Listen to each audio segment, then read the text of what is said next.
હું લક્ષ્મીબેન ઠાકોર, આમ આદમી પાર્ટી મોરથલ જિલ્લા પંચાયત સીટ પરથી જે અહીંયા ધ નેશનલ સ્કૂલની અંદર મતગણતરી ચાલુ હતી ત્યારે અમે અહીંયા આવેલા, બરાબર, એક ઉમેદવાર તરીકે.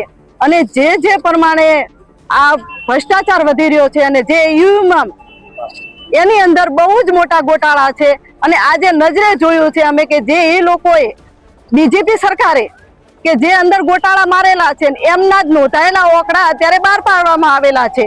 કારણ કે અમે મહેનત કરી છે, કોંગ્રેસ વાળાએ મહેનત કરી છે, હર કોઈ અમારા મહેનત કરી છે, બરાબર, અમારી ફૂલ મહેનત છે, તોય છતાંય અને અમને ફૂલ શંકા છે કે આ ઈવીએમ 100% ગોટાળા થયેલા છે. અને હું અત્યારે આ સરકાર આગળ પૂરેપૂરો વિરોધ કરું છું કે 100% ભ્રષ્ટાચાર છે અને એમને જ કરેલા આ ગોટાળા અને એમને જ નોંધેલા જ ઓકડા બતાવેલા છે, જે રિયલી ઓકડા નથી બતાયા.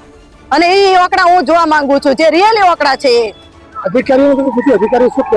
અધિકારીઓ તો કશું કાંઈ મેં પૂછ્યું નથી, પણ એ લોકોને હું લેખિત આપવા માંગુ છું કે જ્યાં સુધી આ ઈવીએમ સ્કૂલની અંદર મૂક્યા ત્યાંથી અત્યાર સુધીનો મારે વિડીયો જોઈએ, સીસીટીવી કેમેરા સંગાતે જે વિડીયો ઉતાર્યો સીસીટીવી કેમેરાની અંદર એ વિડીયો મારે જોઈએ. હું અત્યારે એમ કહેવા માંગુ છું કે જે આ ઈવીએમની અત્યારે જે મતગણતરી થયેલી છે એની અંદર ભ્રષ્ટાચાર ચોખ્ખે ચોખ્ખો દેખાઈ રહ્યો છે અને જે એમના ચોકડા નોંધાયેલા છે એ ચોકડા બતાવવામાં અત્યારે આવેલા છે. અને હું જનતાને હજી કહેવા માંગુ છું કે હવે તમે જાગો, અત્યારે નહીં જાગો તો ક્યારે જાગશો? અને હું અહીંયા કને એમના જોડે કહેવા માંગુ છું મામલતદારને ને એમને કે જ્યાં સુધી અહીંયા પેટીઓ મૂકી ત્યારથી કરી અને આજ સુધીનો મારે વિડીયો શૂટિંગ જોઈએ અહીંયા આગળનું.